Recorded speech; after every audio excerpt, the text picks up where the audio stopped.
Good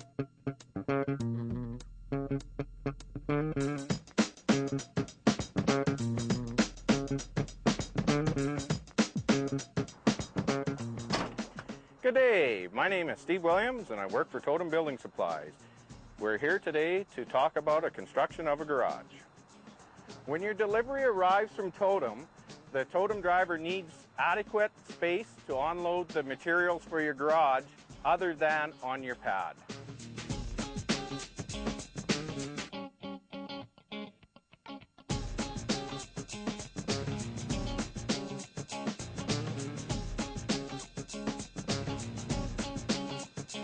Once your Totem garage has been delivered, it is very important to go through all the materials to make sure you're not missing anything. To help you with that, Totem supplies you with a material usage list. If you're short anything, let us know.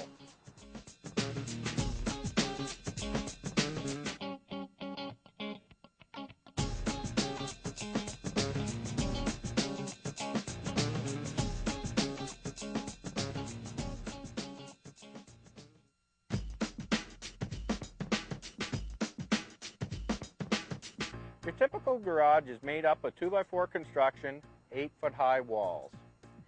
Here we've laid out our back wall with our top plate being spruce and our bottom plate being pressure treated. Next we've laid out our studs at 16-inch on center. What I mean by 16-inch on center is I've measured in 16 inches, marked it, and that's going to be the center of your stud. A little helpful hint here is to make sure all your studs are crown up. What I mean by that, you look down your stud and make sure the curve is upwards. The next thing we've done here is we've added a second stud in the corners to accommodate the side walls. From here, we nail it all together.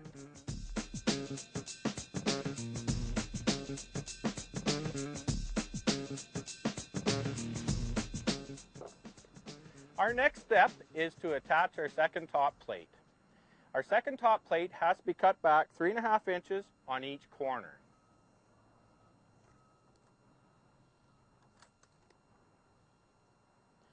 The reason we do this is to accommodate the overlap of our two side walls.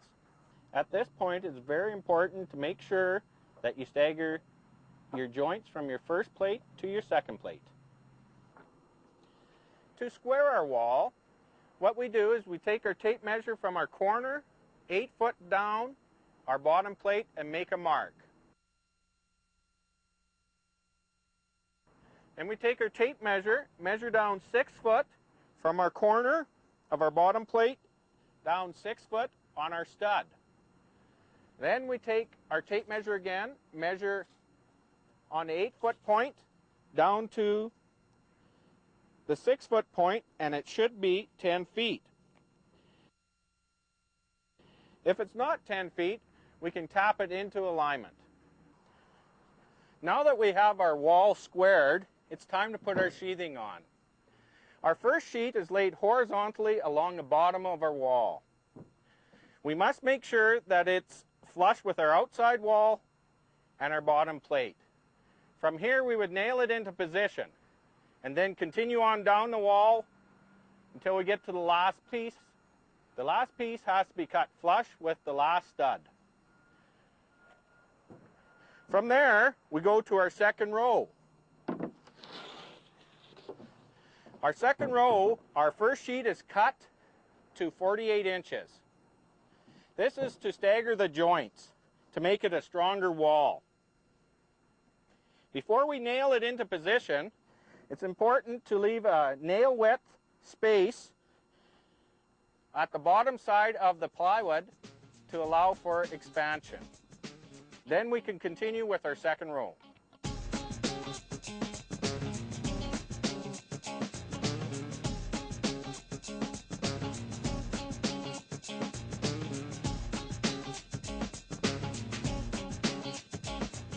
At this stage, we've already vertically leveled our wall and braced it from our top plate. Now we have to fasten our bottom plate to our pad. To do this, we can use a power hammer.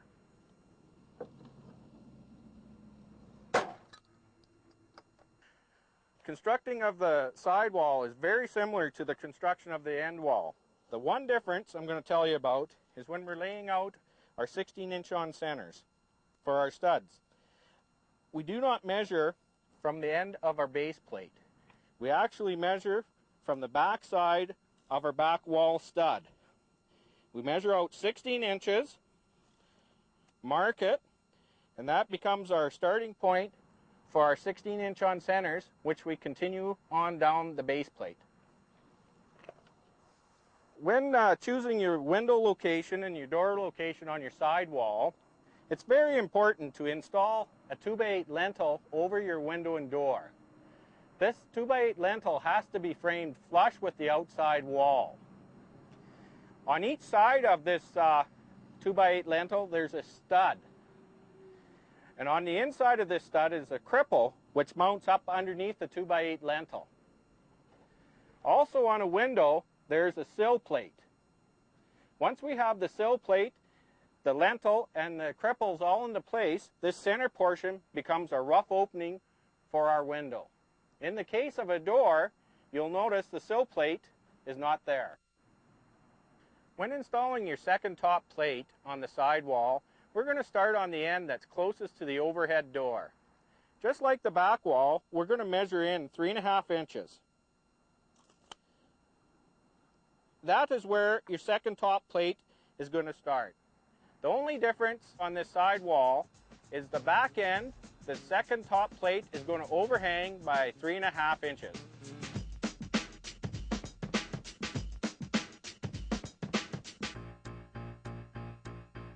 We've already squared the side wall to accommodate the sheathing.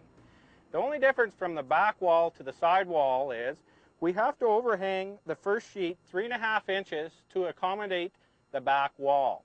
After we nail this into place, we can continue and sheet the rest of the wall, flushing it at the front. As you can see, we have sheeted over top of our door and window. At this time, we've taken some accurate measurements and chalk lined our rough openings out. Now we can take a circular saw and cut them out.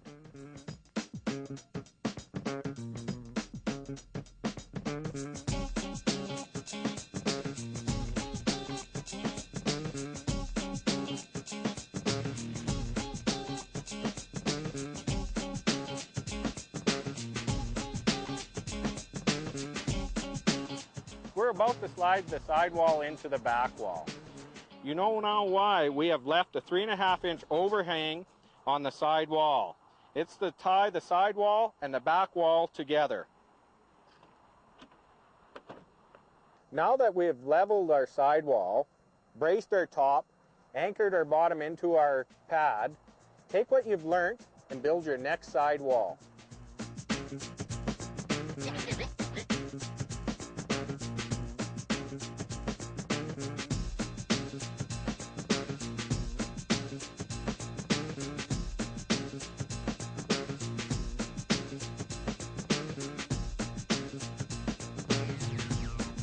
Now that we have the third wall up, it's time to erect the fourth wall. This fourth wall is your overhead door wall.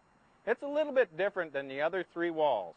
It consists of two small pony walls and this big long timber strand beam. This beam has been cut to accommodate a 16-foot door. Now the framing for this pony wall is done the same as your other walls. The main difference, as you can see, is we have two cripples here. These two cripples are needed to support this big timber strand beam.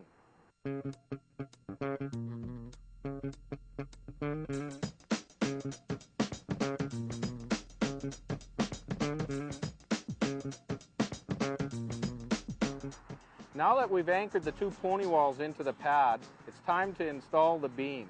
This beam is installed after the two pony walls are up, just because of its weight.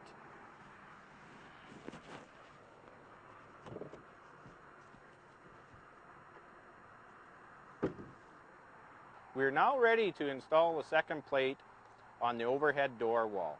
Just like the side walls, we have to overlap it 3.5 inches. This is to tie in the side wall and the front wall together. Once we have done that and nailed it into position, we can go ahead and sheet the front surface of the beam. we're putting our 2x6 jamb into place. We've already done our top jamb. Our side jamb, once it's nailed into place, you'll notice that there'll be a gap in behind. We've got to keep some scrap 2x4 to fill in here. This is to help mount the hardware for the overhead door. Now if we look up, we can see the complete header detail. Now that we have all 4 walls up, we have to ensure that they're straight. To do this, we have to look down the top plate, take a 2x4 brace like this one here, push or pull your wall into place.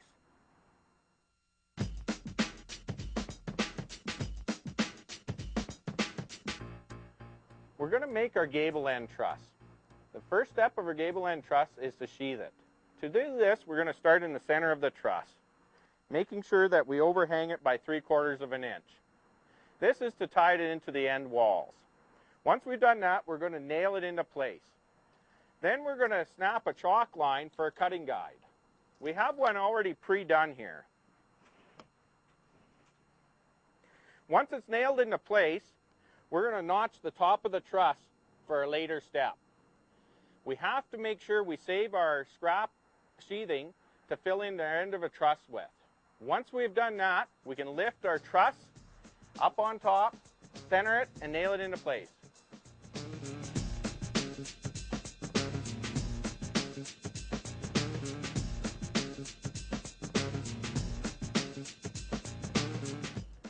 We're ready to install our trusses now. We've already marked out our top plate at 24 inch on center. Once the truss is in place, we have to make sure it's centered. Once it's centered, we have to toenail the truss into place. Once it's toenailed into place, we're going to install the ridge blocking.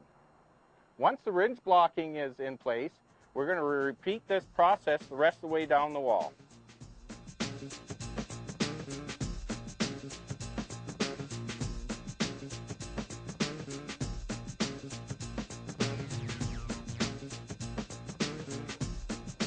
We're now ready to add the 1x4 truss ties in. This gives the trusses a little added support.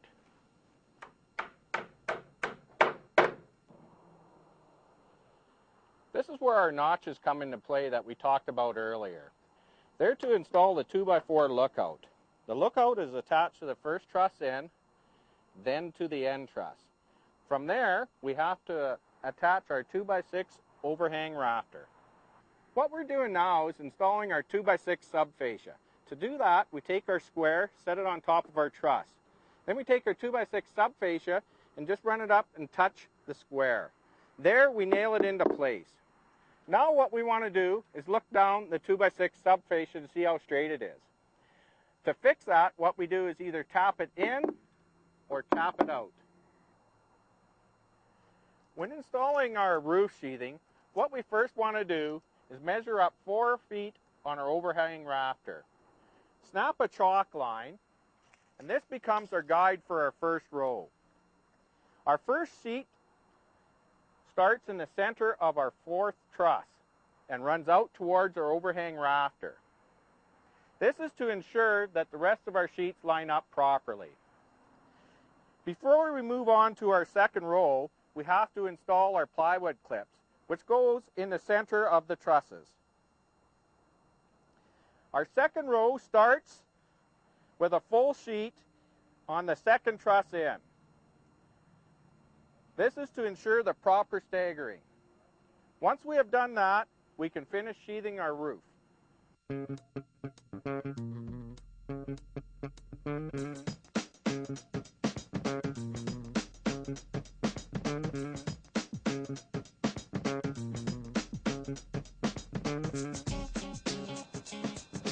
When shingling your roof, you must install a roof edge all around the perimeter of your roof. Once your roof edge is installed, you install your felt paper. Your felt paper is installed first along the eave side of your garage and then up your gable side. Once you have the felt paper on, you have to put a starter course of shingles on your garage. Your starter course is just a shingle that's inverted. We must remember on your starter course to overhang it by 1 knuckle. Once we have our starter course on, our first row goes on. Our first row has a half a tab cut off.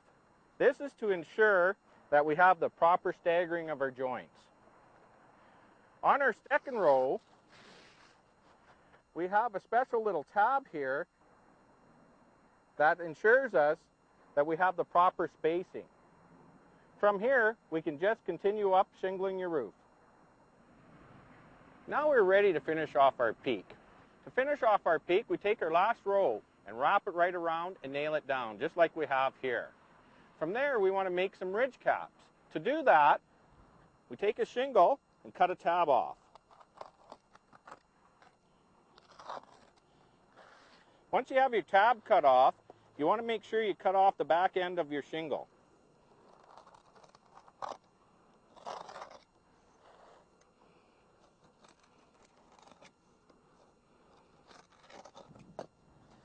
From there, we can start laying our ridge cap.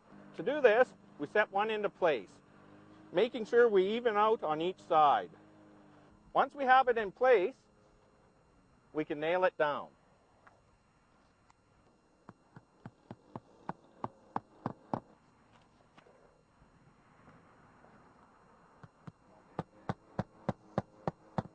On our next ridge cap, we want to make sure we lay it so it just covers the nails.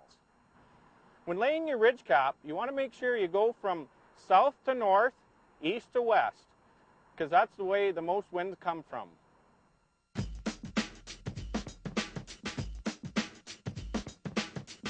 As you can see, we've installed our paper for our vinyl siding. At this point is a good time to install our windows and doors. On our window here, we've already installed our spacers on the bottom. These spacers are here to ensure that we have enough room to put insulation in at a later time. Once we have the spacers there, we can lift our window into place.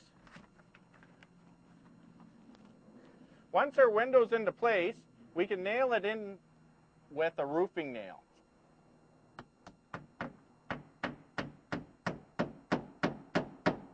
Now on the inside, we want to make sure the window is centered.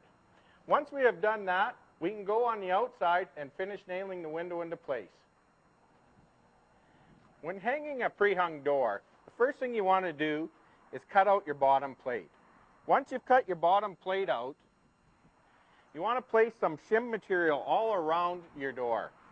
First, starting on your hinge side. You want to start on your hinge side to make sure it's plumb. Once we've plumbed our hinge side, we can screw it into place. From here, we can do the same procedure on the other side. It's time to install the brick mold. Brick mold is installed to finish off the door. What you want to do when you're installing your brick mold is to leave a small reveal, which is a 1/4 inch gap. Now it's time to do the same thing to your overhead door.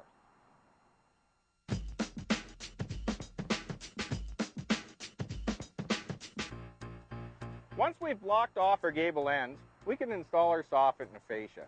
The first thing we have to do is snap a chalk line from the underneath part of our gable ends. This is to guide our J-channel. Our J-channel has to be notched before we put it up.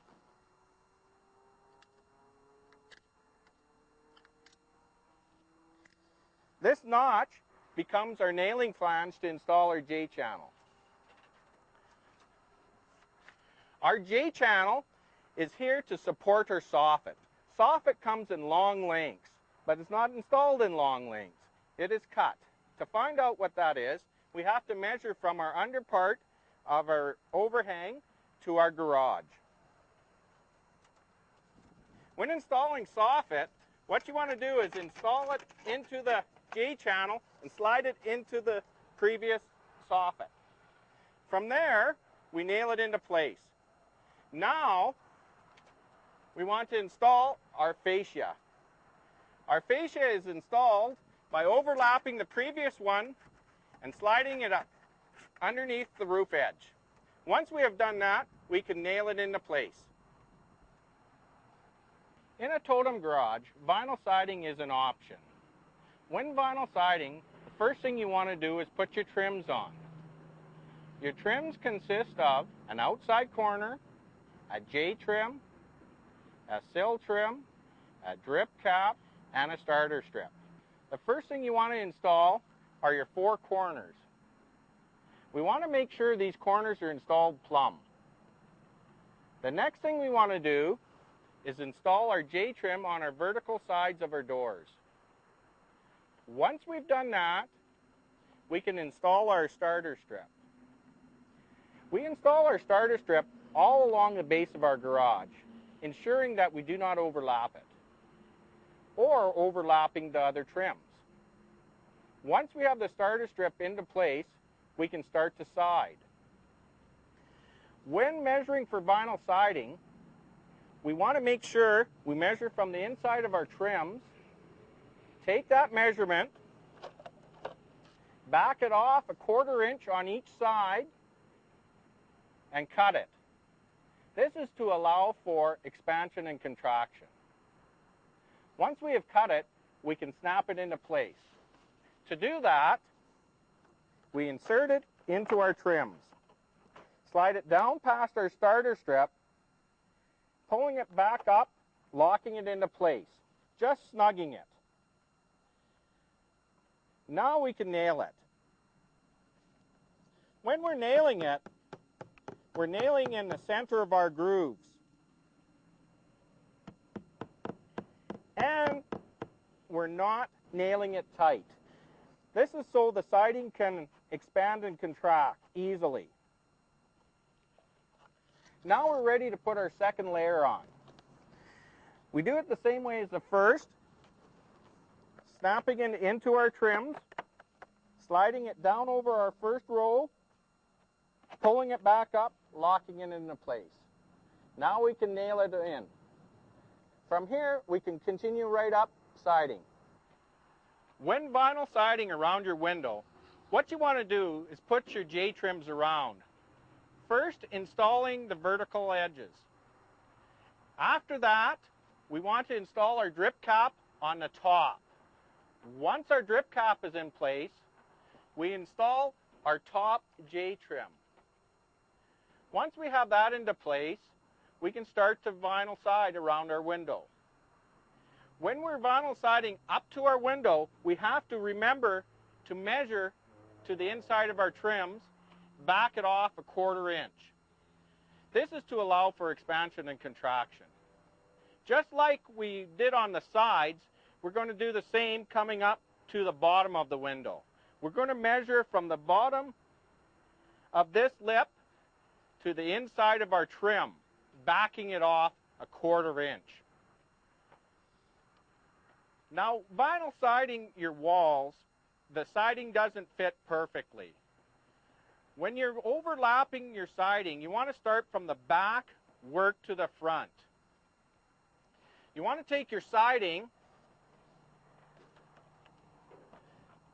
put it into place, snapping it up, just so it's snugging. You've noticed that we've left about a 1/2 inch gap here. This is for expansion and contraction. Once we've done this, we can nail it into place. From here, we can continue right up our wall until we get to the top. Our top piece of siding is already cut off. That is why we have installed a sill trim at the top of our garage. This sill trim holds the siding firmly into place. Once it's into place, we're done our wall. We've talked about all the components to build your garage, except for one, to install your overhead door. Because of its complex nature, Totem recommends that you have a professional install it. Once your overhead door is installed, you have a completed Totem garage.